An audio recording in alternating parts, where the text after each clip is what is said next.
midweek. Hello there, good afternoon and welcome to The Pulse. We're coming to you live from our studios here in Accra. We're on your digital terrestrial TV because we are free to air. You can catch us on DSTV channel 421 and Go TV channel 144. This is Joy News, independent, fearless and credible journalism. Coming up this afternoon on The Pulse, we ask that big question: what's wrong with the Ghana Police Service? Two separate corruption reports indict the foremost law enforcement agency as the most corrupt institution in the country. The latest Afro Barometer findings is beginning to question the high approval ratings of the IGP, Dr. George Akuffo-Dampare. Vision has been to become a world-class police institution. Mr. President, we are poised, we are focused in attaining that. This afternoon on The Pulse, we hear from the experts on fixing the Ghana Police Service. Meanwhile, the service itself says it has started investigations into alleged misconduct involving some officers in the Ashanti region. We'll bring you details, plus hear from residents in that part of the country. And with less than 48 hours for Parliament to rise, the fate of embattled Domi Kwabena Member of Parliament Sarah Adjosefo hangs in the balance, with the majority pushing for her seat to be declared vacant. We'll get you the latest in the House, but we know that you need to be safe on the roads. Embarking on a long journey drive demands full concentration on the road, especially on the highways. The caution from the Road Safety Authority, as the authority says, that sexual encounters before long journeys could be dangerous. I mean, immediately after sex, you find the man either snoring. He's tired. He's run more than 100 meters. So you don't go and sit behind the steering wheel to drive. Stay with us for that fascinating finding. I'm blessed Sogah. The Pulse, as always, is brought to you by Global Communities Digne Lu, affordable, safe sanitation. Remember that this afternoon as well, we're streaming live on YouTube, and all of our social media handles is at JoyNews on TV. Feel free to join us with the hashtag The Pulse. Please stay for details.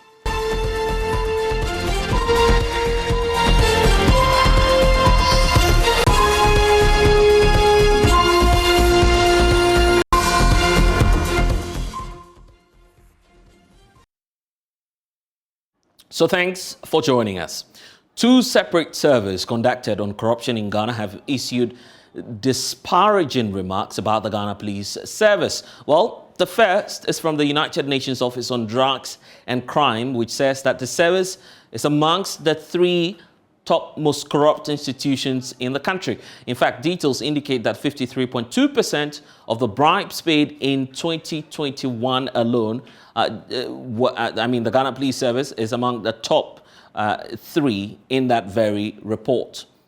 And you have excerpts of that on your screen right now, indicating the breakdown for you, with the police service topping that chart. The Ghana immigration follows closely with some 37.4%, but the police service appears to be ranging between 53.2%.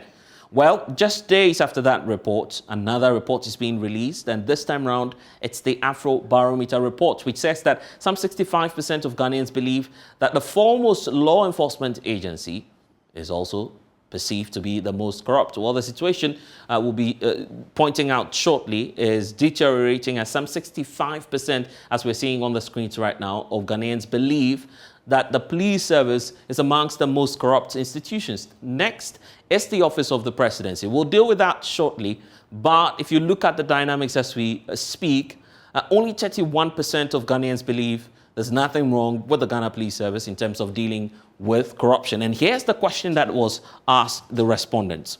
How many of the following people do you think are involved in corruption, or haven't you heard enough about them to say in terms of corruption? And that's the question that the Center for Democratic Development Ghana has put to the respondents. And out of that tall list, where you have, for instance, the police service, members of parliament, judges, tax officials, electoral commission, you have even MMDCs featuring on that, and also the private media, you find a whooping 65% saying that they believe that the Ghana Police Service is corrupt. Only 31% believe that that's not the case. And so these are the two latest reports pointing to that. But the situation, as we know, is beginning to question that high approval ratings as we all had for the Inspector General of Police, Dr. George Akufo-Dampare, who promised to actually change the narrative in the Ghana Police Service. Here's what he had to say at the time it was being commissioned to the office of the IGP. And I want to give you the assurance that working in concert with my colleagues within the police service and outside it, and also getting the support and the backing of the population of the country, we will be able to leave the police service better than we came to find it. So at the end of the day, if we leave the service and we are passing by and we see police people doing an excellent job, we will be proud and tell ourselves without anybody hearing that yes, we also contributed, and as a result of that, we have seen a different police service. And our vision has been to become a world-class police institution. And Mr. President, we are poised, we are focused in attaining that. We know it is not going to be easy. By my colleagues and I, we have made our mind that even if we are unable to take it to that destination, we, at this time, will position the organization towards that destination such that there will be no turning back. And I know it is doable. So that was the assurance from the IGP. But it appears that the figures that we're having now is not supporting that promise he made to the people of Ghana. Well, we've been on the streets of Accra finding out from many Ghanaians, some of whom are calling for immediate action from the leadership of the Ghana Police Service to fix the problem. Oh, he's good. He's doing his work. He started off very well. I think now he has relaxed. We just need to help them, support them.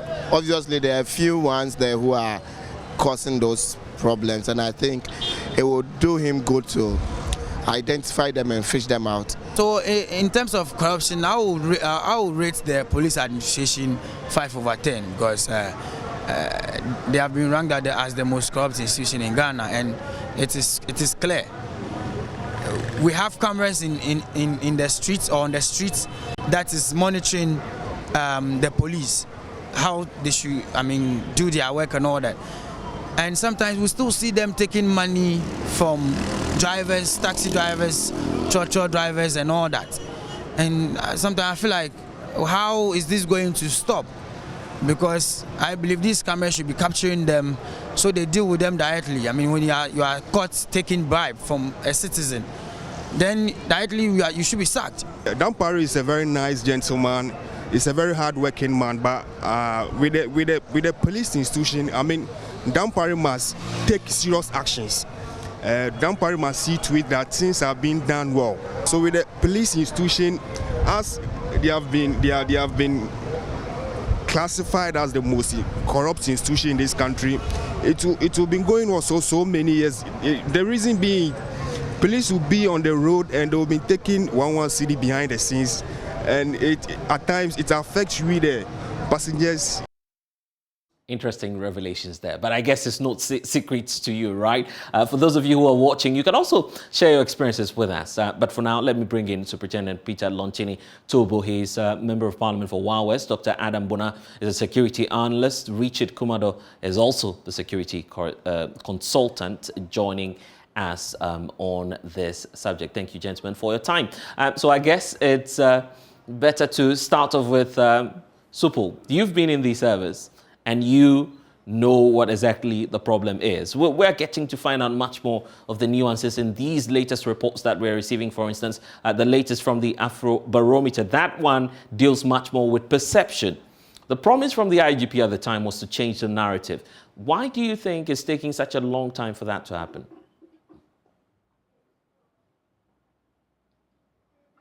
You would have to unmute for me so I can hear you. Yes, can you hear me now? Yes, I can. Great. Thank you very much for the opportunity. Let me say good afternoon to our cherished viewers around the world. Police corruption is a challenge globally. Everywhere you go, when you want to look at national integrity, you go look at the police. The police is a mirror of society, and the police is actually very representative of every country. So when we talk about police corruption and you don't understand the underpinnings, you might be looking at the mirror instead of the problem. Police mirrors what society is. Police mirrors the integrity of society. Police actually mirrors the corrupt nature or otherwise of society. So when you come to Ghana, that is why it's called the Ghana Police Service. The Ghana Police Service is representative of Ghana. So over the years, when you hear that the police are topping the chart of the Corruption Perception Index, it goes to tell us that this is a very corrupt society that has produced a corrupt police organization. Why bring in the society at this point, particularly when we know it's about an institution? Great. I am telling you that the police service is a mirror of the whole society. So what you find in the police service is representative of what society is made up of. So it is from the society that will recruit the police.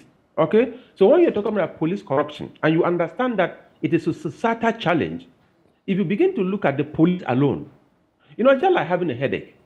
Probably you have a cut on your leg and it's resulting in headache. So if you continue to concentrate on the headache, you might likely probably develop some complications around the cut. The problem we have in this country is the fact that we don't understand what it means when we say the police are corrupt.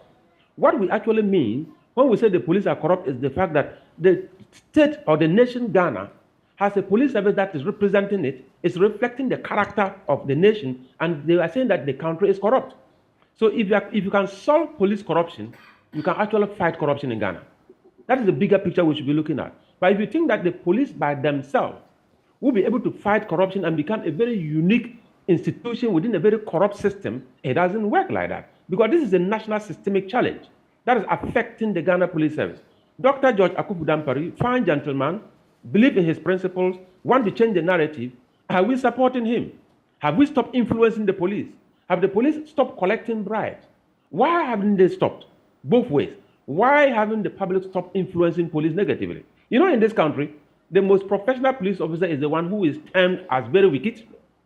He doesn't love people. And the most professional police officer, anytime you go anywhere, you will see fingers being pointed at you. The last time you arrested me, I pleaded and I even gave money and you refused. You are a very wicked person. Your brothers are not like that. Your sisters are not like that. And such a person is chastised. But when you find a police officer who is so compromising, that he condones and connives with the public, you stop your vehicle and all of a sudden, all you want to do is to give him 5 cedis. And the police officer says, please, I want to check something. Oh, brother, please, I'm begging you. And the whole passenger in the car, all the passengers will descend on that police officer, shouting, why are you like this? Why are you wasting our time? You are not a good police officer.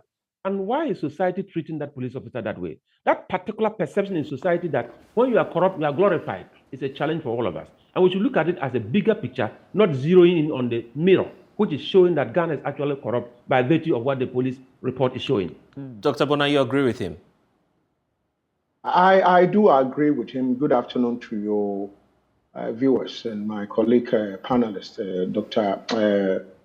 Honorable Lanchene and Richard. I do agree with him perfectly, 100%, because by the nature of my work, I interact a lot with police officers, and so those who know my relationship with the police would sometimes report some issues to me, and sometimes I follow it up, and probably recommend that the person should meet the divisional commander or regional commander or district commander, or it may be even the station officer. And that person gets there and sometimes would go back and attempt to give the police officer money. And the police officer say, no, maybe I'm here to do my work. That person will call me back and say, oh, doctor, I don't think this man will do the work because it's strange. I'm giving him money. He doesn't want to take it. And so then I would say, but why do you want to give him money? He's there to serve you. You don't have to give him money. But you see, like my brother, Honorable Lanchene, said, you know what? We live in a very corrupt society. This has to do with the police, but we live in a very corrupt society. I had a rook awakening many years ago. I just come back to Ghana from Britain. And we needed to visit a chief in Ghana with a team. We got there and were told to bring bottles of schnapps and whatever. And I told them for what? And they said, well, you don't go to the chief's palace with empty hands. And I said, what has it done for us? We were told if you don't bring them, you are not going to get in. And so, our norms and traditions glorifies corruption. But because what? I mean, I'm not attacking the traditional, the chieftaincy institution. But I mean, these are some of the things that have festered, have gone on in our society. And the police we see today are, are part of us. They were civilians once upon a time and became police officers today, and they will retire tomorrow if they don't die and they don't resign. And so mine is that, yes, when you see a society that is more corrupt, you are likely to also find a police that would have corrupt element in it. So let's not disaggregate them and say, oh, you see, but my blessed, there's a question, there's something I think the researchers are not doing. They are just, they've done the quantitative data collection analysis and all that. But the qualitative, I am telling you that in the parliament today that my brother is in, there is an MP in parliament who used to be a minister of state who has collected $400,000 from about 20 contractors. I'm saying it in your network. And these contractors cannot come out to come and say it. This research, if you put these 20 contractors, I am telling you because I'm the vice chairman of the Ghana Chamber of Construction Industry, right, apart from my security work. $400,000 he said he was going to give them work. He didn't give it to them. And as we speak, if you put the money together, it's $8 million. $8 million. That's one person and his crooks got this money.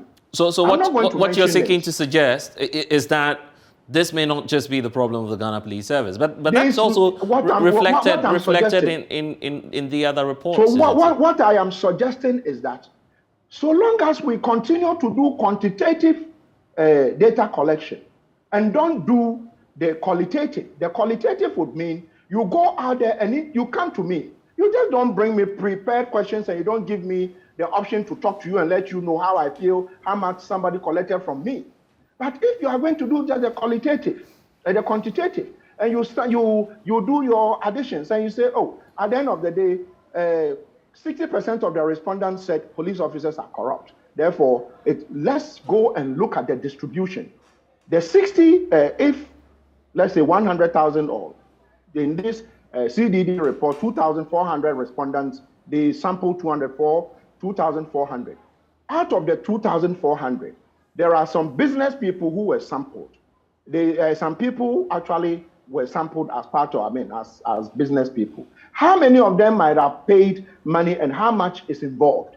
If these things are done qualitatively in addition to the quantitative data they collected, then they will be able to do a fair distribution, even though in terms of how many people paid money to the police, maybe 1,500 people. When you put the figures, 2 cities, 3 cities, 10 cities, 5 cities together, you will get maybe 100,000 for the entire police. But when you take maybe some civil servant who is sitting there, the civil servants, maybe 20 people said they gave money to some civil servants, some directors. When you put it together, it is maybe 200,000 or $2 million. My point is that until such a time that I'm a researcher, until such a time that all of us, we are able to do some of this empirical analysis, we are likely to be beating the side of the drum instead of the top. And I see this issue of the police being beaten. I'm not holding brief for the Ghana police, but I am speaking and I'm telling you that there is a colleague of my brother, Peter Lanchene, who is in parliament. I see how hurt you are about that, but for today. Who has collected money and that person has, so who is to do the point? So mine is that, you see, blessed, the police is an institution that some of us have been calling for, that the more we get the police to be less corrupt, the better our society is going to be. So let's not shy away from that. But whilst talking about that, let's not also shy away from the real problem, because we seem to be moving away from the real problem by some of these research findings. The research is good, what they've done is good, but I think that could have been better if they had added that element of that layer to it. So this is what I can say. But Richard, how come that we're finding, surprisingly, 2 reports indict the same service if it's the case that perhaps something may have gone wrong within the system? Probably the fault may be coming from other institutions. All of these reports we've seen are consistent in saying the public perception about the police is that they're a corrupt institution. Definitely, the police are the first line of call, and the police direct public engagement with the citizens means that if the police have the pageant of collecting or accepting money from the public, then theirs is going to be reported more as compared to some other people.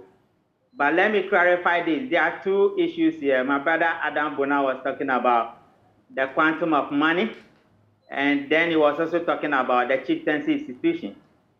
To me, look as if we are justifying the issue of collecting bribe. When it is wrong, it is wrong. Whether it's the police, the chiefs, or any other person, it is wrong. Then number 3, we cannot say that society gives bribe to people. So when you become a police officer, you should be accepting bribe because you came out of the society. Blase, having said that, one of the things that got me worried, and I cried for 3 days, is that one of these reports, you have the BNI officers there, the institution are working and I cherish it so badly, that they are also part of this bribe collection gang to the extent that they are being reported and discussed publicly. And I think society is losing it very fast, and leaders of these institutions might wake up to their responsibility to see how we can deal with these issues and deal with it precisely. I'm glad that you're talking about leadership because it appears we're losing sight over what we were promised by the same man who many believed had come to change the institution, the IGP. Definitely. When I was working in the BNI, I worked under very strict leadership, and many of the people, my mentors and my leaders, the departmental heads I work under, I haven't seen this level of ineptitude. When I became a senior officer, many of the people you are seeing in the streets today as the helm of affairs were people I have trained, and that is the trademark. Probably I came out from a society where when you were born, you are given Proverbs 22 verse 1 that says that a good name is better than riches. And we were never taught to accept money. And I have never in my life... Richard, if you're still with us there, you're making the point about how your society appears to be very different. But where do we start from in terms of fixing this problem? I'll come back to you, Richard, shortly. But let me bring in Superintendent Tubu as well. You've been monitoring the conversation so far. You've made your initial comments, wondering why we're not also taking on the society. But do we allow this to go on? And why are we letting the leadership ask for SNAP and something will ask for this? I think it's leadership. Yes, Richard, I'll come to you, but I'm asking Superintendent Tubu why we're allowing this to continue and why we're not taking on management or leadership of the Ghana Police Service. Thank you very much. You know, the whole society is structured into a system, and the police leadership is part of the system. When Dr. George Akufu-Dampare was appointed, I think that for the first 1 month, you could hear his name everywhere. That sometimes even midnight, people drive their vehicles and get to traffic light. And when the traffic light is in red and there is not even a vehicle behind them, they are compelled to stop because they will tell you, you never know when Dr. Dampare will get you arrested. So that spirit of a man of integrity ascending to the throne of Inspector General of Police, leadership is influenced, and gradually his demeanor, his posture, the demonstration of his power and will to do what is right was gradually seeping down the spine of everybody in this country. That if you talk about Dr. George Akufu-Dampare, he is a straightforward man, he deals with the law, and he's not going to conform to anything that is untoward. So we require some kind of leadership in the Ghana Police Service. And Dr. George Akufu-Dampare will encourage him. The way he started, he shouldn't drop the tempo. Please ensure that all your regional commanders reflect your character. Ensure that all your divisional and district commanders reflect your character. That when you talk about the Dr. George Akufu-Dampare's administration, who you are, that unitary command, who you are as IGP should transcend in all commanders. So command and control should be enhanced, they should be empowered, and they should be more responsible and accountable. That is the beginning of this whole thing about lifting the Ghana Police Service from a level that has created so much mess. Because many people do not believe that the report is wrong. But let me tell you something. There is a link between visibility and perception. Why are Ghanaians perceiving that the police is the most corrupt institution? Because the police is the most visible institution. It acts as an interface, right? So everybody sees the police. Just right. Change the police and bring any other person in that police environment and let them act for 1 week. You realize that probably the police were even saints. The environment itself is not conducive. And the people, every society must ensure that, you see, when you go into a society that abhors a particular practice, why can't you go to Singapore or somewhere and drop something on the floor and litter it all around? The environment itself intimidates you. You can't do that. Dr. George Akufu-Dampare needs to create an intimidating environment against corruption and need to posture with all his commanders an anti-corruption approach and let everybody under him, if you misbehave, you are dealt with, and let the results be made public. You see, this service inquiry process, or we call the quasi-judicial process of police, where they are taken through some process to ensure that if you are guilty, you are punished. That process should be fast-tracked, results should always be made public, and let other people learn. The problem in the police always topping the chart is the fact that there is a lot of peer influence in this country. Somebody completed university, he is a police officer, senior police officer. Another person probably joined politics, he's a DCE. Another one probably worked with GNA, another one is going with GMPC after 3 years. When you see the level of wealth they've amassed, and you look at their salaries, you ask yourself, this cannot be a salary-related wealth. There is something that is in there that it can only be corruption and nothing else. So gradually, you begin to ask yourself, if I resign today as a man of integrity, serving my country with all my heart and all my soul, will the country ever remember me? And you have a lot of examples of men of integrity who have worked for this country and retired, and the country do not even acknowledge them. Who is encouraged to be able to do the same thing? We have a problem, and it's a national problem. Let's look at it holistically. One, accepting that we are corrupt. That's the baseline. But many say, I mean, you've been in the service. Many say the service is damaged beyond repair. No. The service is not damaged beyond repair. I think that if you support Dr. Akufu Dampare with the introductory remarks that I saw from him, this service can be turned around. And I think we are all committed to it. Because the point is, there is no alternative. The police remain the police. Their job is to protect life and property, and their mandate is unique. If you don't like the police, you can't have an alternative. We better do something we can do to support the police to be upstanding, so that they'll befit the police that we require. You know, every society, every police organization befits the society from where they come from. So the Ghana Police Service is actually a reflection of the Ghanaian society. If we don't like it, let's collectively agree that we don't like this. And let's agree that since we don't like it, let's change it. And let's support the police. It's a collaborative effort. Civil population, support the police. Police command and control, bring it on board. And I'm sure that in 4 years, we'll see a transformed police organization that will make all of us proud. Doc, let me bring you in at this point. Implications for security. What do you feel that could be?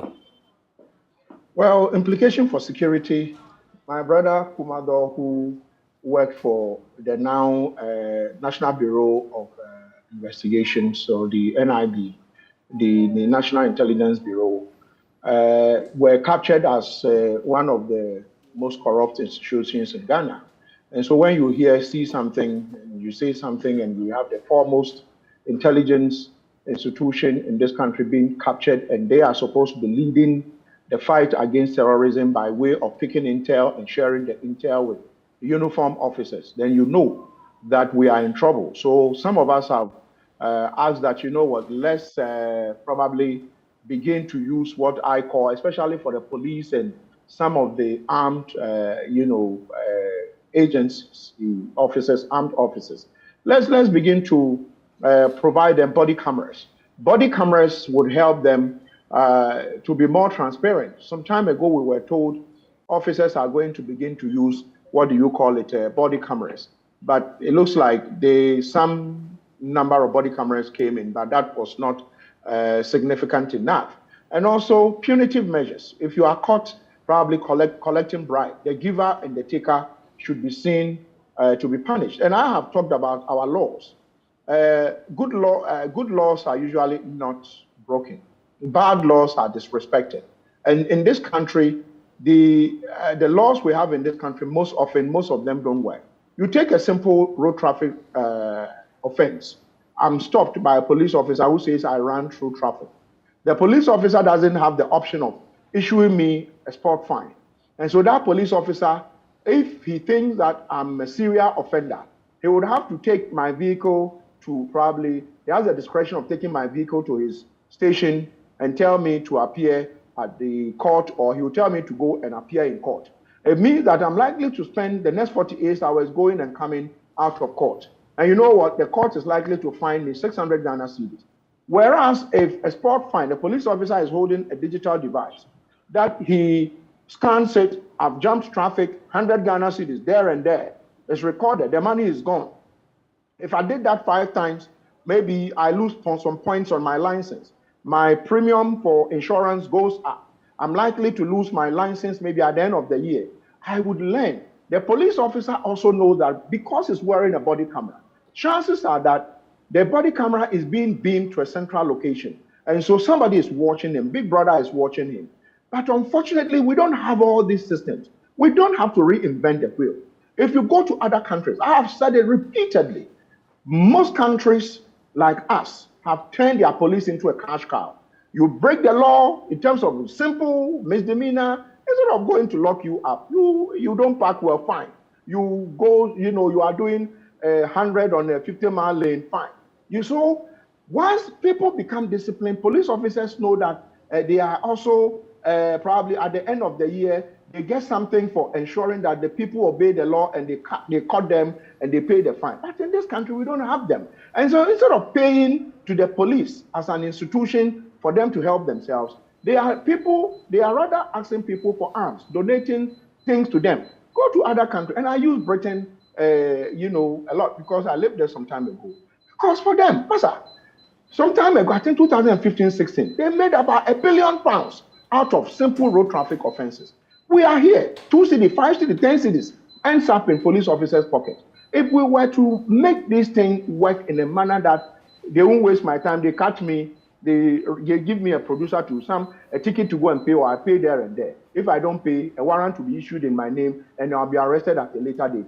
Then society will be disciplined, police officers will be disciplined. But we haven't put in this training and refresher training.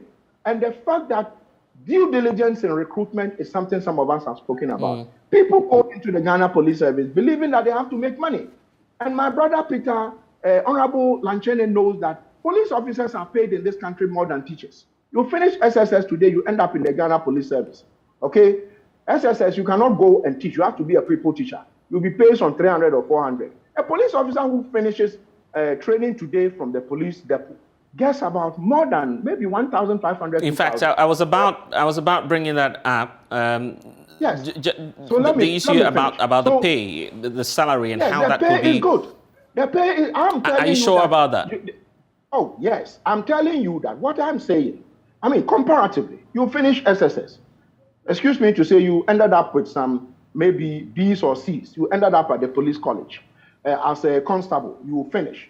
And you are posted to your station, you are paid 1,500, you are given accommodation and other allowances, you are paid better than a teacher who went to do diploma or degree, and you still go out there and take 1 city, 2 cities. You have no reason to do that. So what I'm saying is that let's put in more measures and make sure that when you take it, you are caught and punished. But until we do some of the things I'm saying, it's going to be difficult. Richard, let me take your thoughts on the issue about the salary of police officers. That could be a factor accounting for this, isn't it? Yeah, motivation is important, and Dampari has the unique opportunity to motivate his men. Police salary has been a major issue. You remember when we started with a single span, they were the first people who were put on it. Recently, there has been some agitation. Military officers had a salary increase managed the police. As society or as a nation, let's look at the welfare of the security agencies and let's begin to do something about it, because we cannot dispute the fact that low levels of motivation, low levels of welfare can also become a pull or a push factor for which some people will be engaged in some of these things we are talking about. But then again, they don't have the right to do that because they are unique people. Serving in the Secret Service, which I have done, we are the elite, and society depends on us. The state depends on us. It's an elite organization. And I remember when we were going, we're just about 4,000 people who start the process. After 3 years, they pick only 5 of us. And we cannot use salary as a decoy or as an excuse to be collecting bribes. So I agree with the point that, yes, as a nation, governments must look at salaries of law enforcement agencies. Not long ago, I did a social survey, and I asked security officers, why do you collect bribes? And they said, Richard, you say you want to become the president. Look at the way politicians are behaving. They point their figures to the politicians. The politicians are so much work, and they don't have anything to show for. But that shouldn't be a yardstick. That made me worry, and that made me laugh. So I have always been planning that anytime I'll see my big brother, Toby, in person, I'll ask him that question, because he is having the two sides before some of us. Yes. But to battle the point my brother Toby made and Bona made, I think society as a whole, we have a problem on our hands when you have the Secret Service collecting bribes, And we are also duly influencing law enforcement officers to have our way. It is not right, and it has to be condemned from both sides. Okay, I'll give a minute each to all of you, starting with Superintendent Tobu on this. Where do we go from here, and how do we conclusively tackle this problem? Thank you very much. Ghana must understand that time is money. So when you write a letter to the minister, it takes about 2 weeks and you can't even hear anything from the minister. It takes about 6 months and you can't hear anything from the minister. And there's an opportunity for you to pay and see the minister today. That is just an example. You will get that done. You have a case in court and it's go and come for 6 months. The result is not coming. And somebody says, if you influence the system, you get results quickly. You go influence the system and you get the results. The fact is, when you pay and you are safe, when you pay and you get results, everybody will be motivated to pay. You call it bribe, you call it corruption, whatever it is, we want results. Please, let's reduce the human factor in dealing with professional work, and that will actually help us. And that is why this digitization process is something that all of us must support. It began by President John Dramani Mahama with laying of the fiber optic bone for this country. With digitization, with technology, corruption is, of course, going to reduce. Until then, let's stay in a culture that is very corrupt. Let's accept it or refuse it. My regards to my brother Adam Bona and my colleague who also has the security experience. Probably behind the scene we'll meet and talk deep. The Ashanti man will say, "Hiya, who can't spill all the big deal." Anyway, but you have a caution for your servicemen. You've been in the police service. Any words for them? What I want to tell them, anything you do publicly, that is a specter that embarrasses the institution. You are bringing the institution of the Ghana Police Service you are dragging the name of the police service into disrepute. And I expect the IG to continue to act hard and make sure that we weed out all the bad nuts in the system. Because an organization with about 40,000 people, even if 100 of them are bad, the organization will be deemed bad. Nobody talks about the 3,900 or the 39,900. That is it. Bad news sells quickly. But there are a lot of very good police officers, very particularly at the top, who will not condone and connive with corruption or bribery. Let's encourage them to be able to stand firm, and let's not disappoint them or discourage them, because we need them to be able to be good influencers in the system. Dr. Bonham? Well, what I can say is that I think, by and large, we now have a more responsive police administration. Usually, people are uninformed. It's the reason why sometimes they end up paying bribes. If you are not sure, I'm sure you can always speak to a senior police officer. I'm sure the moment people begin to go, beyond the bribe, those who are asking bribe, and begin to talk to, senior officers, they are, bribe taking among police officers will come down. I deal with all of them. I give you an example of an officer today. I called the divisional commander for airport, one of the commanders at airport, and I reported an officer who seemed to be attempting to take money from unsuspecting drivers. And he said he was going to ensure that the guy was recalled back to the station. So I think we should all take it upon ourselves to do that. But the police actually represent all of us, and I would say we should continue to have a lot of belief in them, because you deal with the police by choice. And so as far as the law says, we must deal with them depending on where we find ourselves. Okay, we need to go. It is not a choice. We don't have a choice. Right. Richard, I'll give you the final words on this briefly. No, I think we love our law enforcement officers. We love the police. I've always spoken for them. I will plead with my uncle Dan Parry that the fire shouldn't die. I think the fire is dying now. We might serve him a bit of a ginger and lemon tea for the fire to come up. Then again, we want him to lead, and leadership is everything. We want him to lead. And let's also say that attitudinal change is what we need in this country. Other than that, we are losing the fight. It might come to hurt us one day. Dr. Adam Bona, Richard Kumado, and Superintendent Tubu, thank you so much for your time here on The Pulse. Meanwhile, the Afro Barometer report, as we understand, has also named the presidency as one of the perceived places where corruption is highest. So what's the government's take on this latest development that we are learning of? Joining me now is Alfred Tia Iboa, Deputy Attorney General. Thank you so much, sir, for your time. So it appears that the presidency is not left out of this.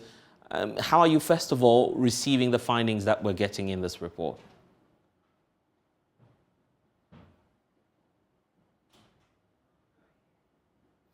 If you can hear me, I'm just asking how you're receiving. Well, we'll try and work the lines back to get Mr. Alfred Tayibwa on this, but there's more also coming from the stables of the Ghana Police Service. In fact, they've issued a statement talking about some investigations that are underway in the Ashanti region. A statement was issued a couple of minutes ago indicating that the Ghana Police Service is carrying out some investigations into an alleged case of misconduct. The police service is giving indications that it will begin investigations on the matter and also try and hear from the police servicemen involved. We can now bring excerpts of that statement to you on the screens now and bring you a breakdown of what it is that the police service is intending to do in the Ashanti region. But for those of you who are on social media over the past 48 hours, the police service says it has also taken notice of what it is that we all saw. So indications are that the police service has taken note of a viral video in which some police officers are seen exchanging words, and the police service wishes to state that the incident occurred in the morning of the 20th of July 2022 and investigations commenced into it that very day. And they would like to assure the public that due to the internal disciplinary processes of the service, some investigations are being conducted on a matter to deal with the situation, and it's being signed by Grace Anta Akrofo's Chief Superintendent of the Police Service in charge of the Director of Public Affairs Directorate of the Ghana Police Service. Well, we can now hear from the District Chief Executive of the area where the incident occurred, giving assurances that this matter will be dealt with. I only saw the video yesterday night, so I called my commander. He's not well, so he's on sick leave. And he's saying the matter is under investigation, so he doesn't want to comment too much about it. I've contacted other members of DISEC, and they feel the same way, that we should have an emergency meeting to look at the incident. So we arranged to hold a meeting earlier this morning, but other equally important engagement as they have occupied the attention of members, most of the members, so they couldn't make it today. Hopefully, maybe by Friday, by the close of this week, the meeting will come off. Basically, the meeting is just to look at the incident and assess how it can affect the security situation in our district. For instance, you have a whole district police commander who has been grossly disrespected in this manner. How does it bode his confidence? How does it affect his confidence? We'll have to discuss that. Secondly, those men who were detailed to patrol that stretch of road are not from this district. It was from a collaboration between the DISEC and the Regional Police Command. So they are from the FPU who are stationed there to patrol the road. That road used to be a robbery-prone area. There was no month you wouldn't record an incident of robbery on that stretch of road. So their coming here was very, very timely, and it has helped a lot. For over 6 months now, we haven't recorded any incident of robbery, what have you, on that particular stretch of road. So with this fracas, with this disagreement, we don't know whether they are still going to be here or not. So as a DISEC, we need to meet and quickly arrange a meeting with the Regional Police Command to fashion out or to iron out any differences. Well, let's get the latest from the Ashanti region. Ohiming TV is joining us now. Ohiming, so there you have it, the District Chief Executive providing us some level of clarity as to what may have led to this incident. What more do we know about this alleged act of misconduct on the part of the police service personnel? Yes, for now, information on the incident seems to be scanty, but I've managed to pick some details from eyewitnesses who witnessed the incident, though I cannot independently verify the claims by these eyewitnesses, but they seem to have collaborated, in that orderly manner as to what transpired on the 20th of this month when the district police commander for Achuma Kwangoma, Superintendent Albert Kwanzaa, returned to a spot near Achuma Dida, and spoke to the former police personnel team there, asked them to move away from a spot which he described as accident-prone, and later he returned to Yabe, where the team had moved to interact with them again. This time around, first he was in his private vehicle, but this time around he returned in the District Police Command's operational vehicle, accompanied by 2 other officers. And we are told that a struggle ensued between him and Corporal Boache, who is seen in the viral video, and as he appears to disrespect the orders of the district police commander. And in that account given by eyewitnesses, the 2 policemen struggled for weapon that belonged to Corporal Boache, and we are told it created a tense atmosphere, drawing a large crowd to the scene.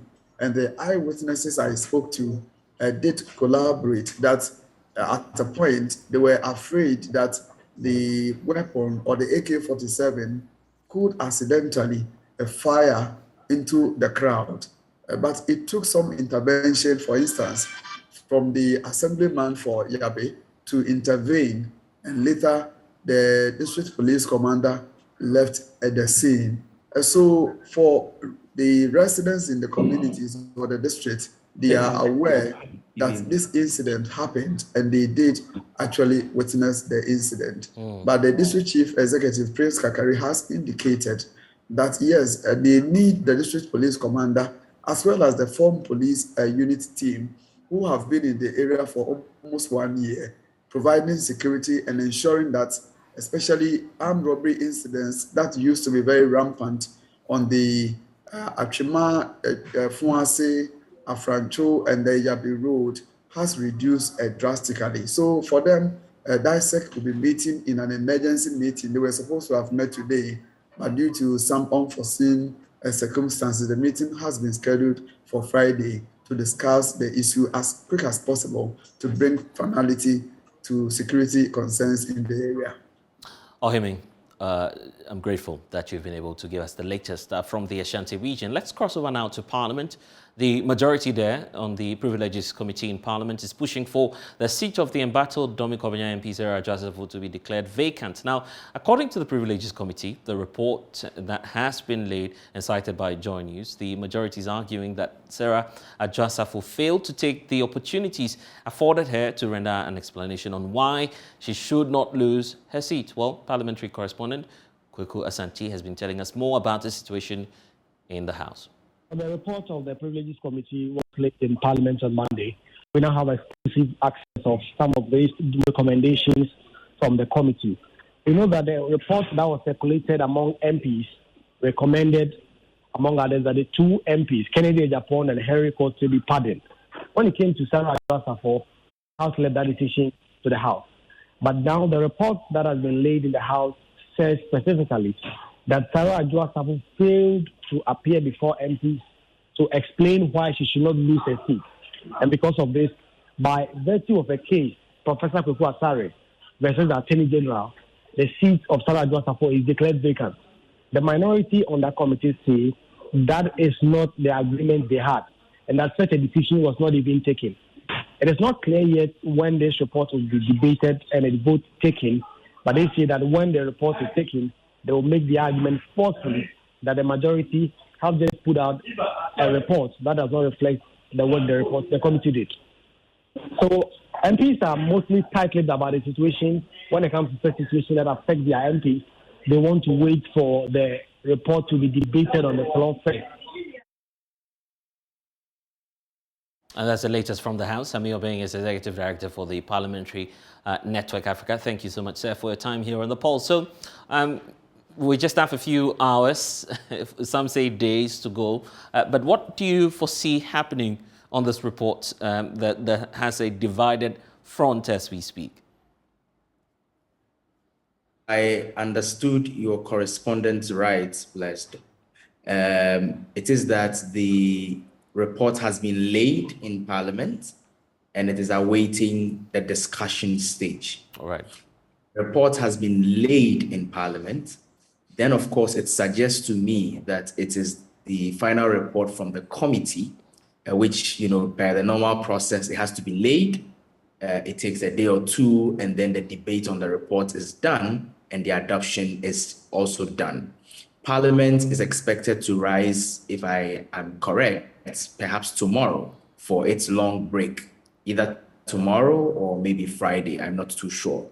Now, what that means is that on the order paper of Parliament, which is the document that communicates the agenda for the various sitting days, we should be able to know whether the report will be taken today or even tomorrow, because on a particular day's order paper, there is a provisional order paper to give an indication of what's likely to happen the next day.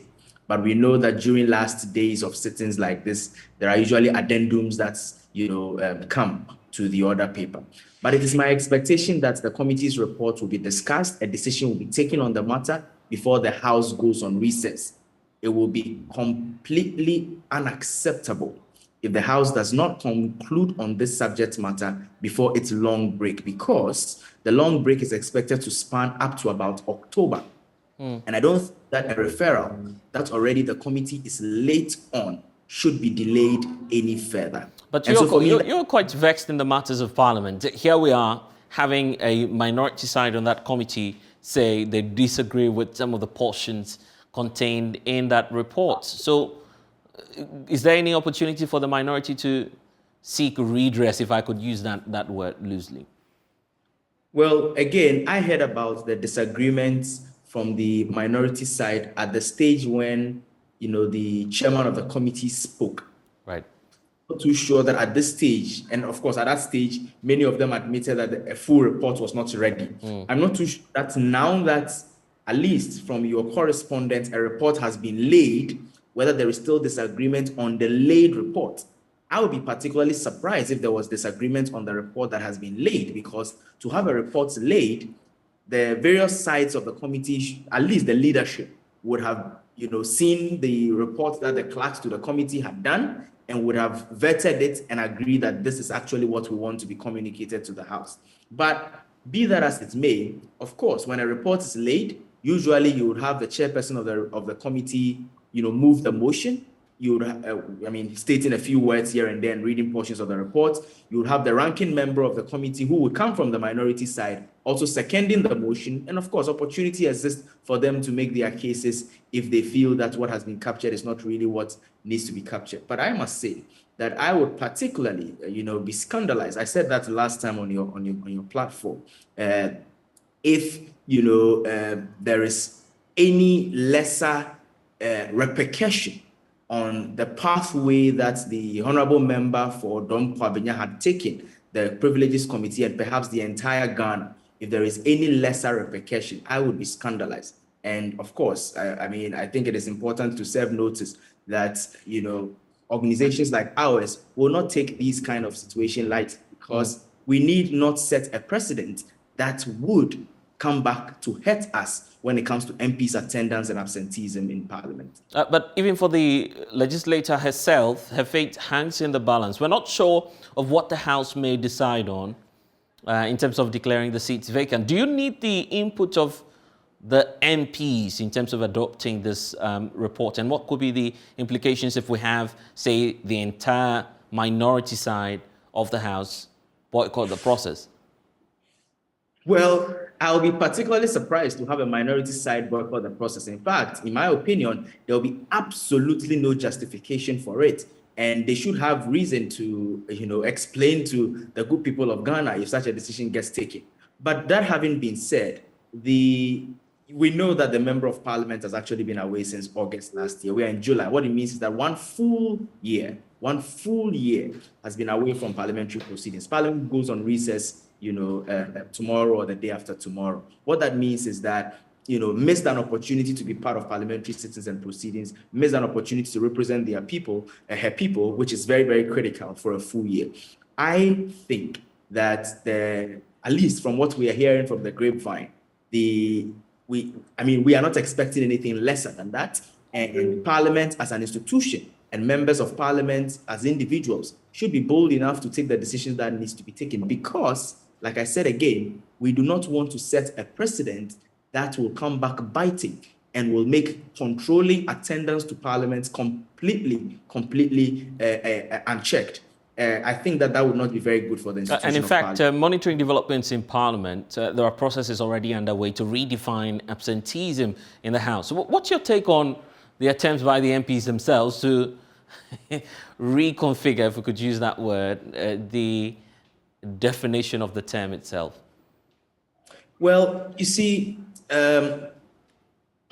so far as I am concerned, a member of Parliament is actually attending to parliamentary business when he or she is at committee, on the floor of the House at plenary, or on an assignment that has been properly sanctioned. And it behoves on the institution of Parliament to put in place mechanisms rather than the current, very, in my opinion, useless and ineffective system that they use in recording attendance. We have heard from the institution of Parliament, the parliamentary service, for years that they were going to introduce a clock-in system that allows us to know which member of Parliament has entered the chamber, has entered the system. They've promised this over and over. In fact, in some instances, they indicated that the procurement processes had begun. And if procurement processes can take several years to be concluded on a matter that is actually hurting the institution of Parliament, then that is ineffectiveness. And this decision is not a decision that members of Parliament should be taking. It is beholds on the parliamentary service, the clerk of Parliament, the administrators of Parliament, to make sure that this is done. Because if you have a problem or a challenge that keeps coming back at you and keeps causing problems, effective leadership requires that you nip it in the bud one time and don't wait until it causes you even further problems. For me, there's this question that remains unresolved, and that's back to the Adjasafo case. What would a sanction on Adjasafo mean to absenteeism in the House? The fear is that, the MPs would not show up anyway if they fail to, or if they deem to. They don't want to show up, they won't show up because they feel they are elected officers. It's been a big hurdle getting all of them to just stick and stay through the process. So what problem will that solve if we have Adjasafo's seat declared vacant? We have a constitutional provision, the Constitution, the supreme law of the land, that in my opinion has been terribly raped by the conduct of the Honourable Member of Parliament, first of all by absenting herself from Parliament without permission. And I keep hearing this whole thing about, we asked permission from the president and the president granted it. That is not the parliamentary process. We have a situation where the referral to the Privileges Committee has been blatantly, disregarded. If no action is taken, what it means now is that a member of Parliament who is absenting himself or herself, would do that without regard. And of course, that member of Parliament will take the Adjasafo approach, in my opinion, anytime he or she gets referred to the Privileges Committee, because there is precedence. But if this is dealt with strongly, if I am a member of Parliament, I know that if I flout that constitutional provision, there are consequences, and there is an example that has been cited, and for which reason I would, be minded about that. For me, MPs will never stop being truants. I don't think that MPs would stop being truant. Of course, you don't really expect that to happen. But what do you expect to happen? And of course, the Constitution did not anticipate that MPs will come to Parliament all the time. But at least it gives a certain threshold within which you cannot flout. Number two, it gives a certain procedure that you must use if you must be absent. And then number three, it shows a certain procedure that gives you the opportunity to explain yourself if you are absent and you've not given reason. These are steps that, in my opinion, the framers of the Constitution took so that there is natural justice, so that, it is anticipating the normal tendencies and the normal, happenings of things as a human institution where you have people absenting themselves. But so that it is very clear that you cannot be perpetually absent from work. I keep saying this all the time. If a teacher or a nurse or a doctor or anybody in Ghana who is working within the public service dares attempt what has been tried by the Honourable Member of Parliament, the person will not live another day, to still hold on to his or her job. And that is the more reason why we must send a signal that we are not in an animal farm situation where some humans are more important than other humans. Sammy, what's still in doubt is the mode of declaring the seats vacant.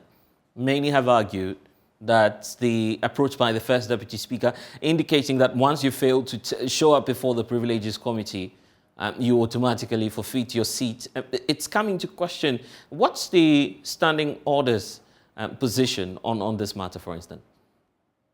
Well, I don't have the standing orders here to quote verbatim, but what I know for a fact, and for me, sometimes I wonder whether the first deputy speaker was probably not misquoted, because I have not specifically heard the exact words that he used. But what I know the processes to be is that once a referral has been made to the institution of a committee of parliament, that committee must necessarily report to the plenary for the plenary to adopt its report so that a decision is deemed fully taken. If of course, I would not have a problem with anybody who says that once the committee has recommended this, it is expected that the committee's recommendation will go without say, because the Constitution says that the Privileges Committee shall make a determination. But the committee's report cannot be a decision of the Privileges Committee and the House as a whole if it is not laid on the floor of Parliament. So for me, I think it's a very simple process. Committee has been assigned a task, you finish with your task, whatever your decisions are, bring it to the plenary so that the House of Records, because it is only at plenary that you have Hansards, the official report of Parliament. The Hansard must capture such an important issue, and the Hansard only captures it if the matter is raised at plenary. Hansards do not capture committee proceedings. And so it is important to bring it there, because for such an important matter, you need the Hansards to reflect the decision. Okay. We'll see what happens in the coming days or in the next few hours. That's Sami Obi, Executive Director for the Parliamentary Network Africa. You're still with us here on the Pulse on the JoyNews channel. Still to come, we'll tell you about the minority in Parliament and why they still believe that the Bank of Ghana printed some 22 billion cedis from their quarters. We'll tell you why shortly. Please stay. Parliament is still standing by the allegations that the Bank of Ghana has printed more than 22 billion cedis to fund government. Both the Finance Ministry and the Central Bank have all denied the claims. But speaking to journalists in Parliament today, ranking member on the Finance Committee, Dr. Kaisel Atoforsen, who made the allegation, says both the Bank of Ghana and the Finance Ministry have not been candid to the people of Ghana. NDC caucus in Parliament has noted with dismay a Bank of Ghana press release dated July 26, 2022, which sought to respond to my statement calling out the Bank of Ghana for engaging in illegality in terms of printing money.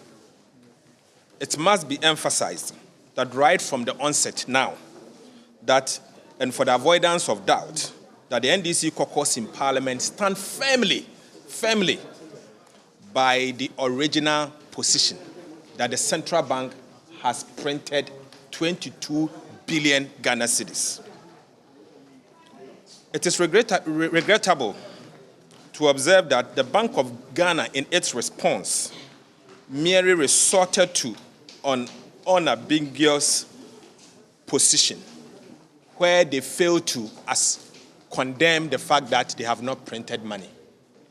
The Central Bank only tried to use words and technicality and to hide from the fact that they have not printed money. In fact, I want to say that what the Central Bank did yesterday in a form of press release has rather increased our suspicion that a lot is wrong at the Bank of Ghana. And there's the need for us to pay attention to exactly what the Central Bank is doing. Well, there's more from Dr. Atoforsen, who says that even if the argument of the Central Bank is anything to go by, admitting they have given government 11 billion cedis breaches the Central Bank's Act. Their statement that they actually released is saying that, yes, we printed some money, but we printed 11 billion out of 22 billion.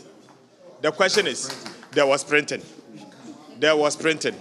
And whether is the whale that swallowed Jonah or Jonah that swallowed the whale, there was a swallow. So some printing has happened.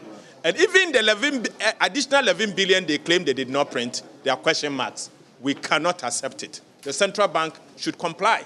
And most importantly, before I conclude, the so-called 11 billion still breaches the Bank of Ghana Act. Because under the current Bank of Ghana Act, it is only when the government requires up to 5% of previous year's revenue. Previous year's revenue was 70 billion. So 5% of 70 billion is about 3.5 billion on top of my head. So 3.5 billion, now you have said you have given them overdraft of 11 billion. The law talks of advances representing overdraft. Under the current arrangement, under the fiscal, agency agreement between the Ministry of Finance and Bank of Ghana, they cannot lend to them. So why are they lending to them? Why are they lending it to them? So there are big questions. Big questions. They should just stop the printing. And if for any reason they have printed, they should come to Parliament according to the law and ask us to ratify. We are in a position to listen to sound argument. If it makes sense, we will support government to do so. Well, Dr. Etoforsen also took a swipe at Deputy Finance Minister John Kumah, who he says has no knowledge about the operations of the central bank.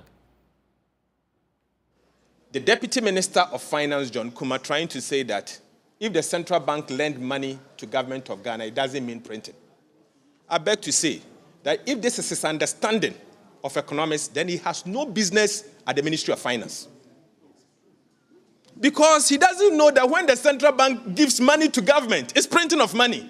He has no business at the Ministry of Finance. He doesn't collect deposits. You see, central bank is not a deposit-taking institution. I know he's a lawyer. And I urge him not to dabble into things that he has very limited knowledge on. I don't speak law because I'm not a lawyer. Even though I'm a lawmaker, I cannot pretend to be a lawyer. And he should not pretend to know things he has very little knowledge on. So please, if he join the NDC, we'll teach him. We'll teach him on that. The central bank has printed 22 billion cedis, period. So please, we demand answers from the Bank of Ghana.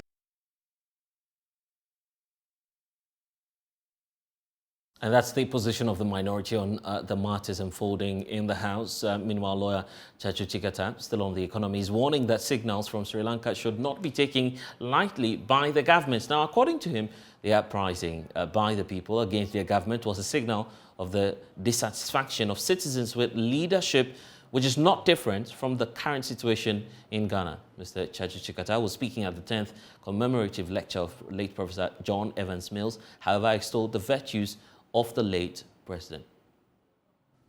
Good men and women like President Mills are desperately needed in our politics to rescue us from the mire into which we have sunk. That is why I'm using this commemoration to challenge especially the youth of our country to make individual character and integrity critical determinants of who we place in leadership positions at all levels and in all contexts of our national life.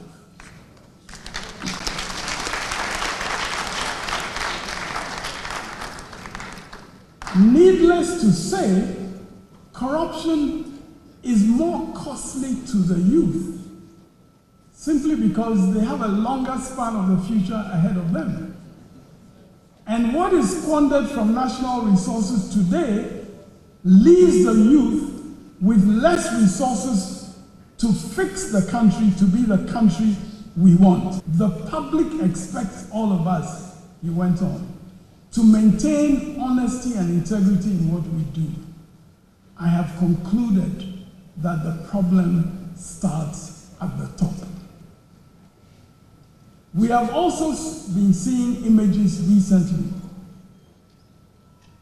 of the crisis in Sri Lanka, which also tells us that there is a limit to the patience of a country after a long period of tolerance for a country that had been run as if it was a family business, and that had failed to address the dire living conditions faced by the people. A once very powerful president has had to flee from his country amidst the angry protests of the people who he had taken for granted for so long. The fact that in recent assessments of risks of debt default globally, Ghana and Sri Lanka are mentioned in the same breath means that we cannot be complacent about our situation. We can perhaps be spared that kind of tragedy in our nation if the commemoration of the life and legacy of President Mills signals us or signals to us a need to follow his example of leadership. Well, let's take you to the northern parts of the country. Send Ghana, a civil society organization based in Ghana, says the award of local level contracts by the central government is actually impeding development at the local levels. Now, according to the CSO, the practice, and this particular one, has resulted in the stalling of many government projects, including the poor monitoring and supervision, transparency and accountability. The regional program manager of Send Ghana, Momoni Mohammed, raised this concern at the National Policy Dialogue on findings of the citizen-led monitoring of infrastructural development at the local level. Send Ghana is a policy research and advocacy civil society organization providing grassroots individuals with the skills to hold public officers accountable. The dialogue was to discuss the poor infrastructure nature at the local level. The National Policy Dialogue findings of citizen-led monitoring infrastructure delivery at the local level was in 5 metropolitan, municipal and district assemblies in the northern and savannah region. The regional programs manager of Send Ghana, Momoni Mohammed, said the lack of citizen participation at the assemblies does not ensure accountability. The project is a 2-year project which is focused on strengthening the capacity of citizens to be able to effectively and efficiently monitor the infrastructural projects that are being delivered at the local level. And this is something that is very much stated in our decentralization system, which recognizes the importance of citizens to participate in the development process. Over the years, infrastructure development has continued to be one critical component of our development planning process.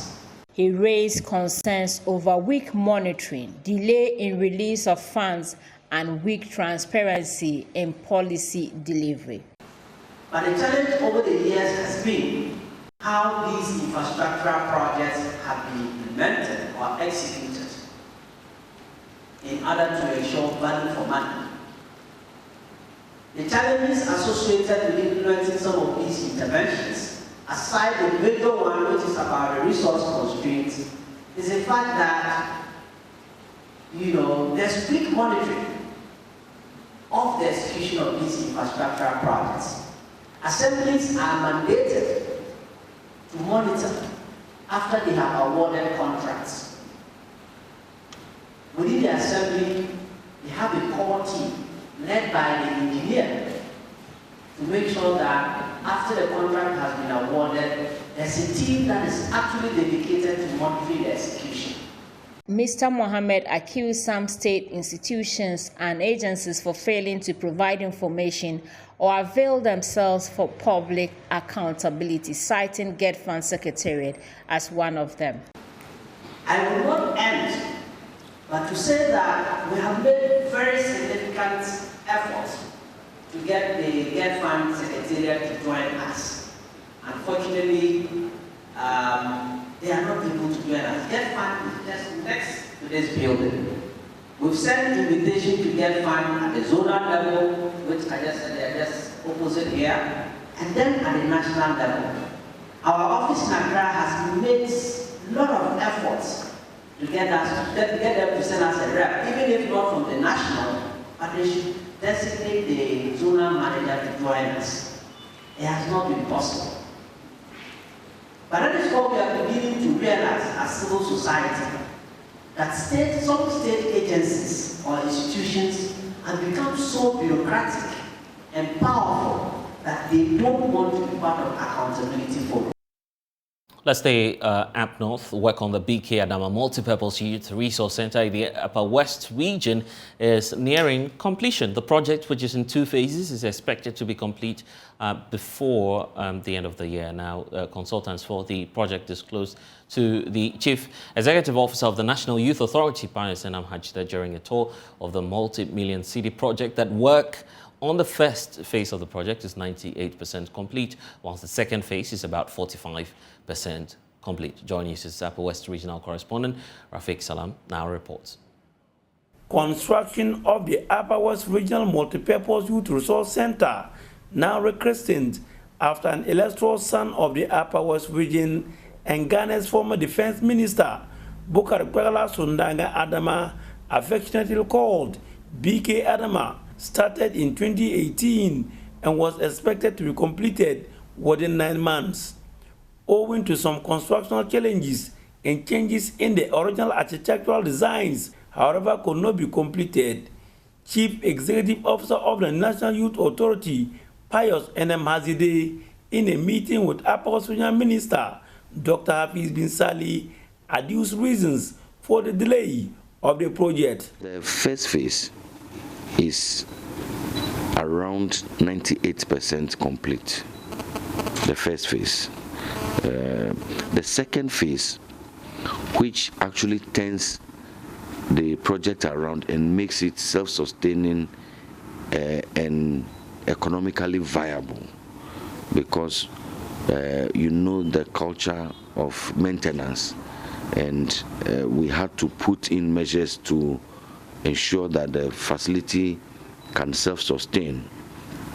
We had to wall it and introduce some ticketing booths so that from time to time, for some specific games, when the decision is made that a certain token can be collected, those monies can then go back into maintaining the facility.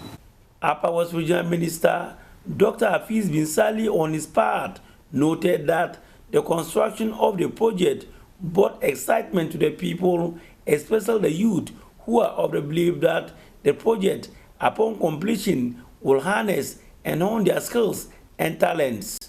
It is my expectation that if we are able to harness our efforts together, we should in no time see the completion of the facility so that it will be put to use. A few days ago, I took a tour of the facility, and it was there I was informed that the phase 1 was virtually completed and that they have started the phase 2. The National Youth Authority Chief Executive Officer later joined the Upper West Regional Minister to inspect ongoing works at the Multipurpose Youth Resource Center. They were conducted around the facility by resident engineer, Engineer Adam Sasana, a consultant for the project, architect Fobi Asebere, further outlines what is entailed in the project. FIFA standards. The drains has been, you have a drain that connects around the periphery. It's also irrigated. So it's the reason why even for a place like Hua, you continue to find it green. Their boreholes support the watering, and the proper drainage system is also being done to complete it. And so the total drainage system also in the phase 2. Which is to help ensure that the stadium is well drained. So as we go around, you see new drain networks which are also being constructed to ensure that instead of just leaving the area like what usually happens on most football fields, you have the area being green and the rest, we are adding a lot more value to the project within the phase 2. Government is constructing 10 of the multi-purpose youth resource centers across the country. However, due to inadequate funds, their focus, according to the National Youth Authority Chief Executive Officer, Pius N.M. Hazide, they will be focusing only on 5. We are quite excited at the output of the contractor. So far, after the break, a short break, the contractor has gone back to site, and you can see that work is going on, and we are quite excited. We are pleading that he can expedite a little more.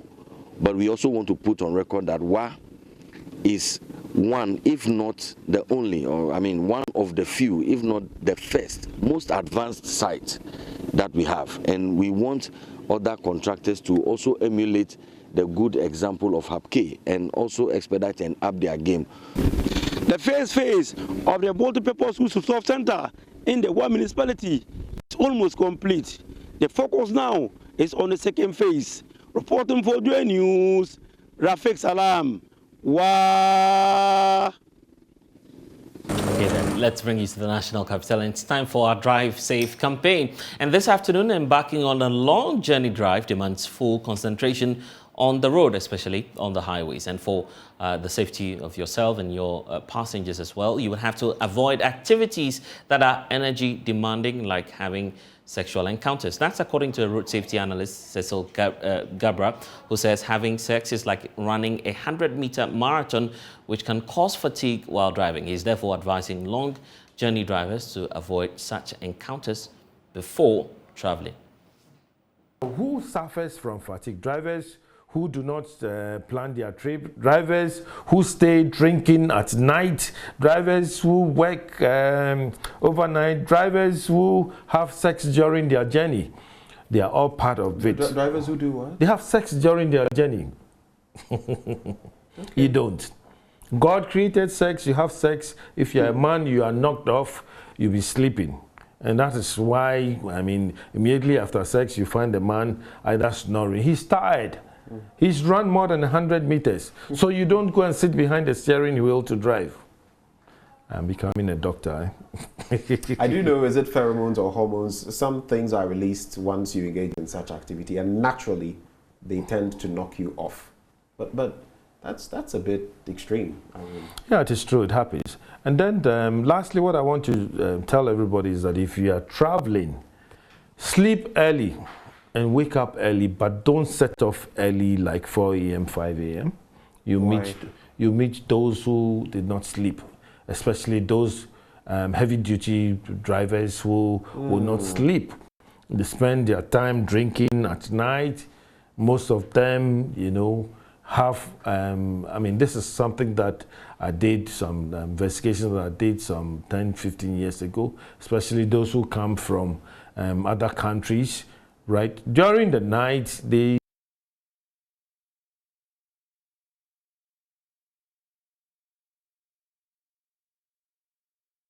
And now health professionals at the Kumasi South Hospital have resorted to the use of plastic water bottles as some improvisation in the absence of the required machines needed to aid breathing for preterm babies. Now, lack of that life-saving machine is accounting for the death of some children. And according to experts, as we understand, the United Nations Children's Fund Ghana estimates that some 70 babies die daily in Ghana, with the Ashanti region leading the chart with some 52 deaths per 1,000 live births. Head of the Mother and Baby Unit, Dr. Rita Fosuye-Boa, explains the unit is operating more than twice of the installed capacity of the 13 beds available. Nana Yaujima now reports.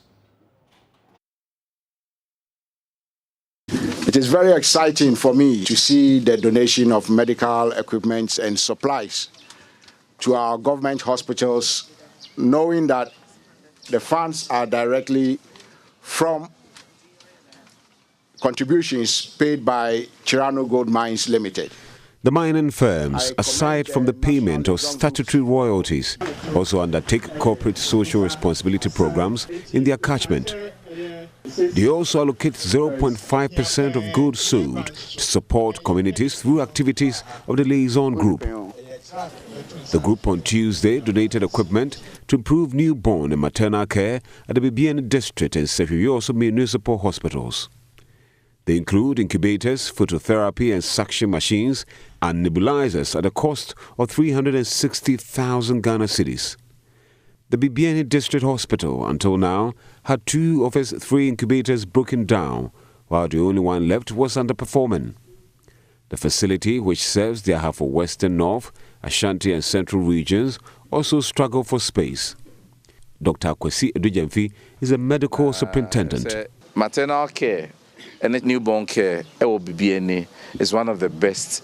We went almost 3 years without any maternal death. Now, the biggest challenge is space for maternal and newborn care. We kindly plead for that just consider us. At Rioso Municipal Hospital, Dr. Jonathan Mensah was elated over the gesture.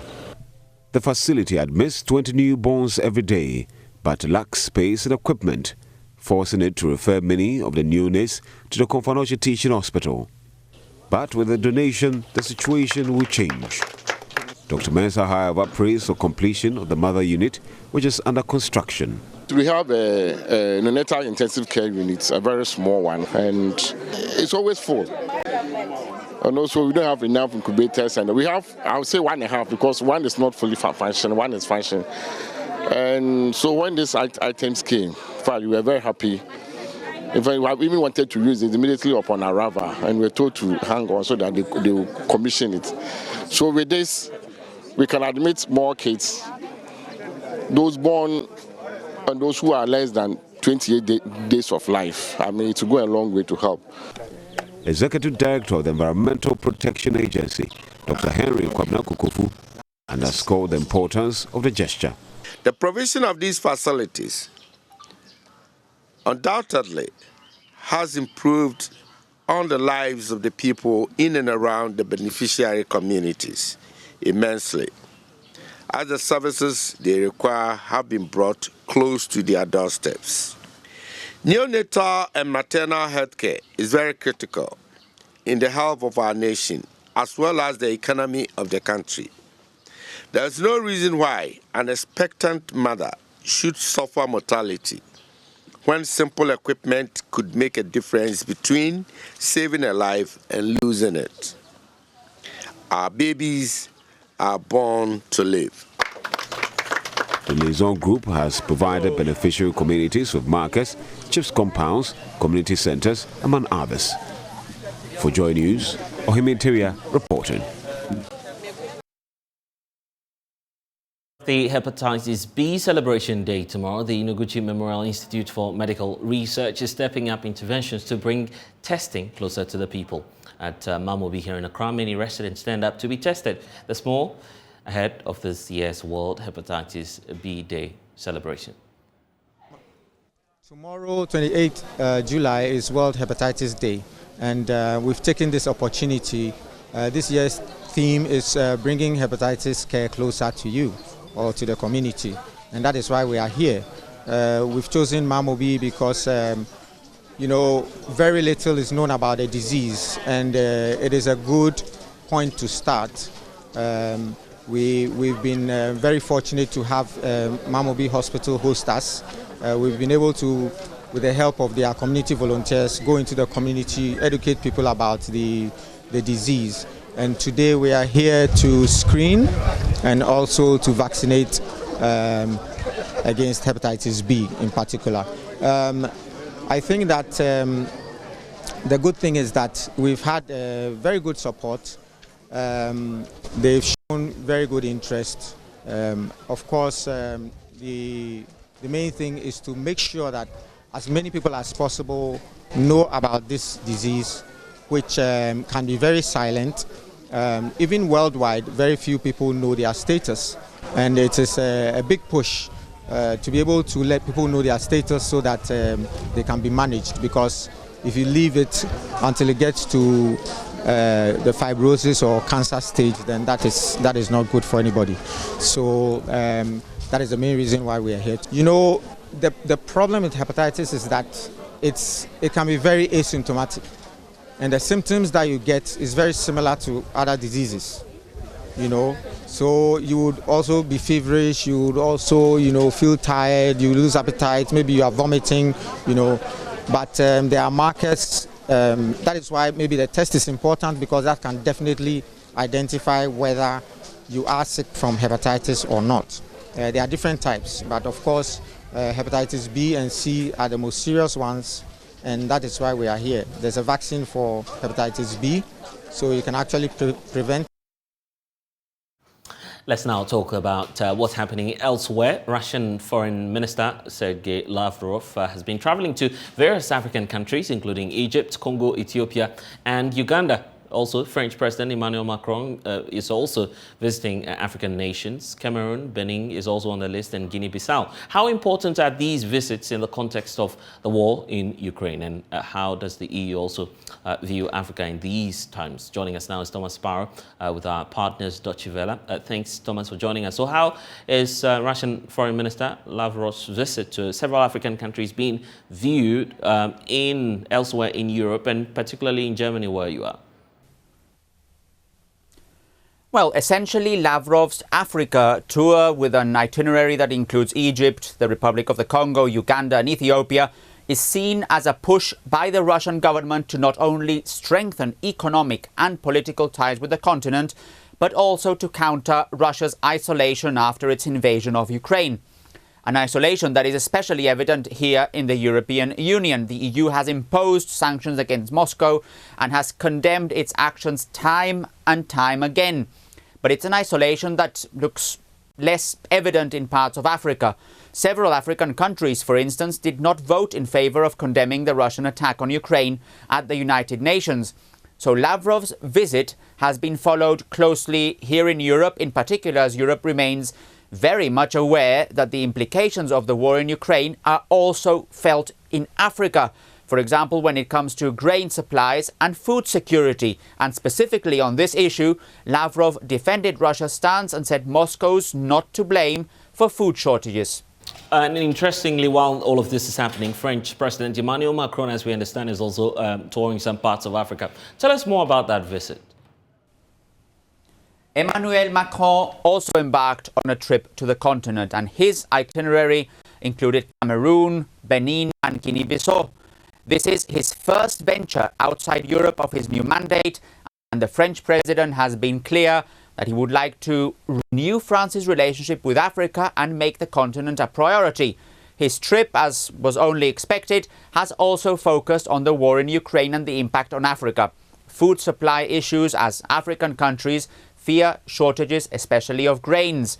Macron has said there is a, quote, pre-existent food dependence for many countries, and as such, leaders should move from emergency to structural measures to deal with these issues. And in the face of all of this crisis, at least we're hearing of some good news. There's hope after a deal being brokered by Turkey and the United Nations, at least to allow for the exports of some grains. That's good news. And what more are we to expect from this deal? Well, this is very important indeed. Ukraine, after all, is one of the world's major grain producers, especially wheat, corn and barley. Countries around the world depended, more or less, on these exports, and as such, it has been a matter of great international concern that millions of tons of grain were stuck.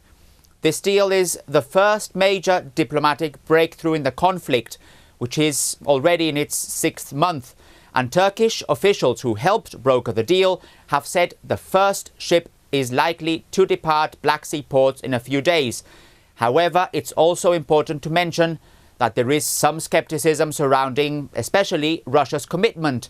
The deal was almost thrown into jeopardy after Russia fired missiles on Ukraine's largest port hours after signing the deal.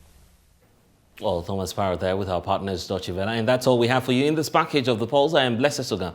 Don't forget to log on to myjoyonline.com. We have more stories for you there. Next is Let's Talk Showbiz. Hello there, you are welcome to Let's Talk Showbiz here on the Joy News channel. My name is Doreen Avio, and today there's so much we have to discuss on. Well, Hama is in the news. I also have Opanka. Opanka kind of has some issues with the current situation in the country. I also have something on the Arts and Tourism Writers Association of Ghana. George Kwe is the president, and he has some new things for the association. And of course, we'll also talk about supporting females in the industry. Wherever you are, just sit down, relax as I bring you the latest in your world of showbiz.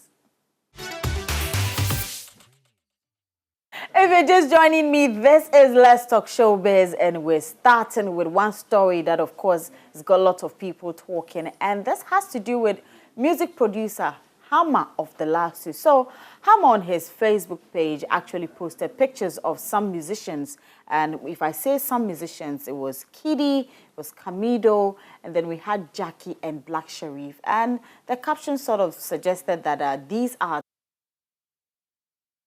the musicians who are making Ghana proud. But it was just a post. It's got many talking because they think there are a lot of musicians in the country who are equally doing better. So why just put just these 4 on his page? So on Daybreak Hits, Andy Dusty decided to call Hammer to clarify whatever he had put out there so that that perception that is only the 4 of them who are doing well in the industry or making Ghana proud is not what we all think. So Hammer came on and he has clarified what he meant by that post and why he chose those 4 as, the people he thinks are doing or making Ghana proud. On the issue about the picture doesn't depict my post. It doesn't. The picture is obviously, I'm talking about the new school. Now, these people that you're seeing, that I saw, the reason why this photo attracted me was that these are the youngest ones coming. Obviously, we have upcoming like Last Mid, we have Vanilla, and the boys, they come. We obviously say the boys or they come. I acknowledge all that. But this is just to cue our industry that these boys, this new breed, they have a new... but when the newest, if you compare Ken Promise to these people, he's even a veteran. If you compare him to these people that are in here, he's a big boy. He's not even supposed to be in this category because he's been around for a while.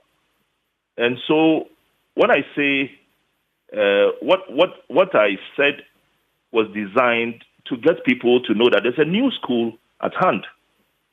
Not necessarily these 4 people. This was a cue that Mayan Refi said the baton has been handed over. The point I'm trying to make is that we are witnessing another switch. It doesn't necessarily mean the old ones are going to sleep, but it means that there's a new school that is going to influence the future of our music. And gladly, these people have even begun on the international stage. Unlike the others who strived their way to make it to the international stage, these people have begun on the international stage. And that's impressive. It doesn't mean these 4 people.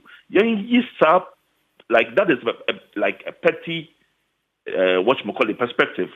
Let's not look at that picture. That picture is an example of the new school. All right, so that was Hammer clarifying that. So as you can hear, or as you heard him, he says that, those were just pictures, but it doesn't mean that they are the only 4 who are making Ghana proud. We have quite a number of them. So now it has been cleared, and now we move straight to Daddy Opanka. He's a rapper, and young man says that he's come to believe in God. What is he talking about? He says that Ghana is hard, the world is hard, but people are taking as low as 300 Ghana cedis, and they are able to take care of themselves, their families, and loved ones with just 300 cedis at the end of the month. And he's just telling us how hard it is for a lot of people in the country. Then, D-Money, who is also a rapper and musician, has been speaking on the issue of having friends in the industry. For him, he says that the showbiz industry is strictly business, so no one who is in it should have a friend in it. So let's listen to Opanka and D-Money. So one of the reasons why I believe God exists is because people survive in Ghana. You know why? Because currently, to survive in Ghana is a miracle. Trust me, hands down. Because people, they take 300 Ghana, 400 Ghana a month. Money where some people, they take bundle internet or data. That is what some people take in a month. And these people, some of them have family, like family men. You have children. Charlie, No, nyame do Ghana for. No, nyame do Ghana for. Because no, like you, it food for 300 Ghana a month. Your wife go take some. Your kids go take some. Yourself. No. I never tell Ghana. God love Ghanaians. I tell you. I never tell.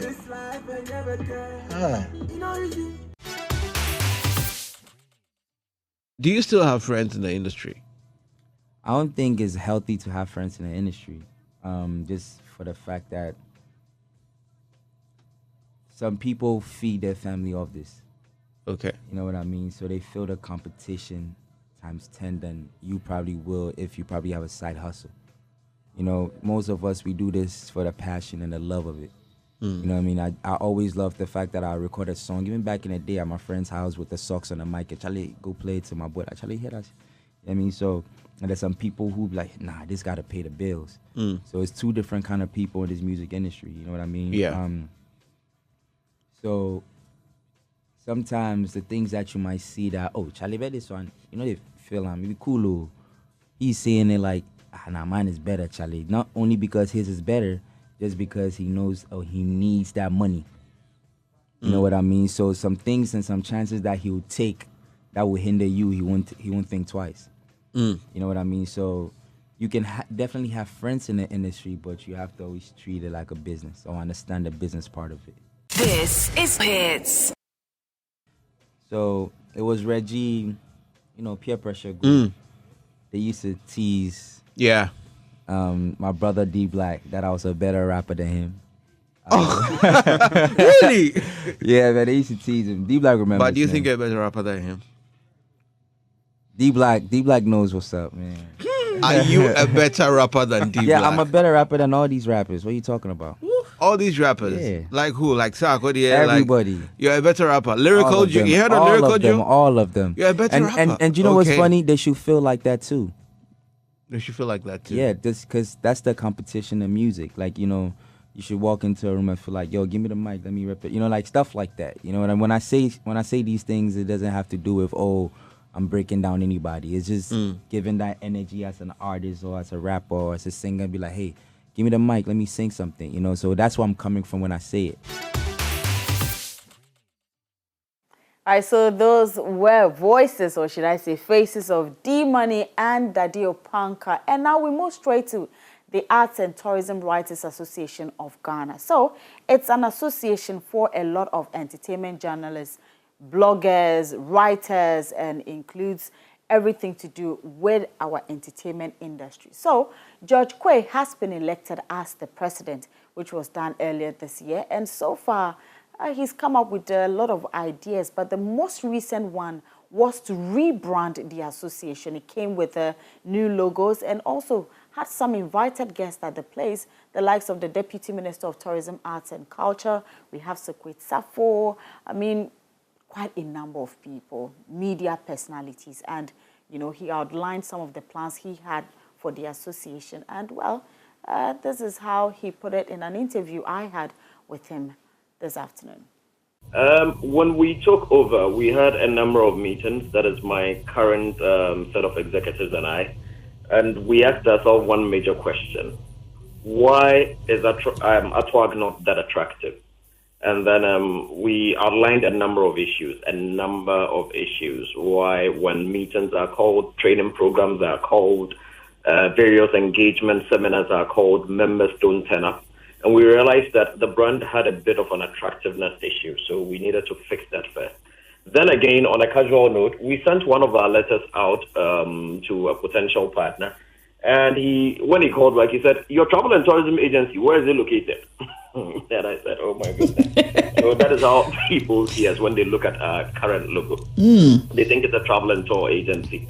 So we started having a number of engagements, and we said we needed to get a logo that would speak to who we are, what we are, and what the future looks like. So that was where the journey began. We needed, a new brand that would actually resonate with what we stand for, art and tourism writers, a logo that embodied everything, not just a logo that also redefined our brand and showed the future. So that was how come we settled on what we have right now.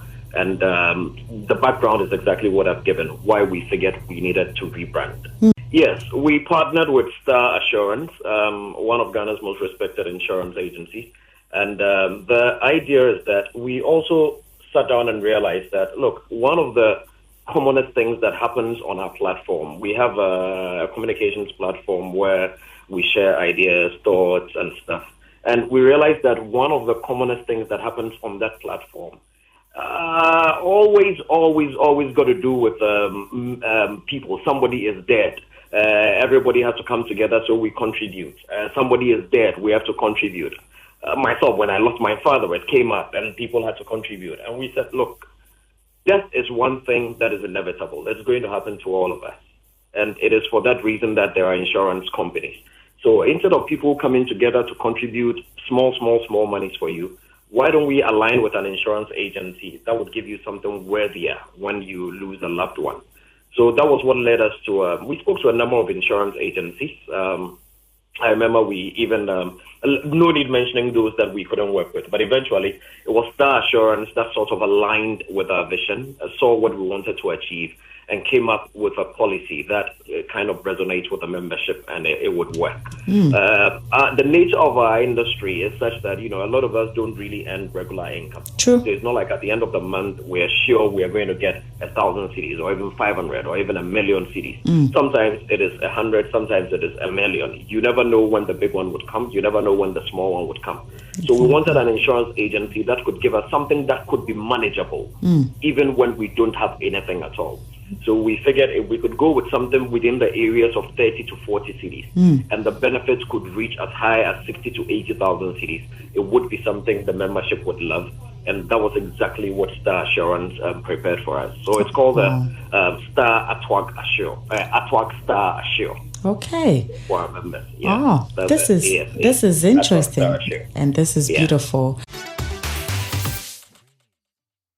Right, so that was George Quay, and you saw some of the personalities who were there to support that good cause. So just watch out. We'll be bringing you updates on everything that happens at the Arts and Tourism Writers Association of Ghana. A lot of good things coming their way, and George Quay is the president of the association. And now to the industry. A lot of females complaining here and there. I mean, I'm one of the people who is looking out for the best for the female musicians in the industry. Ms. V said something in an interview. I mean, she talked about the fact that females do not get enough support in the industry, especially airplays on radio. So I just thought to find out from the male counterparts what they can do to support our females in the industry and also give them the push to be able to do more. And, well, this is Sarkodia, Kwabna, Kiddy, Trigmatic. It's just beautiful. Just listen to them. Yes, you know, earlier we were having a conversation about it. I think as men, sometimes we might maybe not be in their shoes to be able to know what is going on. But I think I can understand that the same pace that we go, they might need a little bit of push. So I'm doing my part. You're doing your part. Mr. Kwabena is doing his part. But what I can say is, to win a race, you have to put in a lot of work. You have to be back-to-back, very consistent. You have to compete. But to me, I think they're doing great. I can see Ms. V, Efia, Adina herself. They are doing amazing. We just need a lot more in the industry. And then I think that the sky is the limit, and they're still doing it. This is incredible for her to pull up all this crowd in a prestigious location like this. My hats off to her. I agree with her, and I think the media should give our female counterparts some special attention. You know what I mean? When I say special attention, I'm really emphasizing on that because of the fact that over the years we've had female artists only go to the gospel genre. But here we are in these times, we have a number of them. You can count them: Ms. V, Adina, Abiana, Sina So, Becca, Efia, Sister Efia, name them. So I believe it's time we actually take a critical look at our female acts and give them every push they need. I mean, I am one person who supported them from day one, but I feel that the greater work has to be the media. Yeah, we need to. And then again, we need to cut down on the negativity in terms of how we heckle them, because we are men, we can handle the heat. it's not easy for women. So I think the support is there. Maybe it's not so highlighted, or maybe there's a particular support that the females are expecting. But nonetheless, we can still do more. Features as a part of support, showing up for events like this, music videos. You can think of it. I don't know what kind of partnership that is already not existing, but like I said, maybe we must highlight it. And then maybe we also must encourage more women to get into it. And so the more the females are in there, the more amplified it looks and it seems. Because I feel say, we haven't really highlighted it. We haven't made it look, visible in the eyes of the people. Because if you ask me, the females have always been a part of us.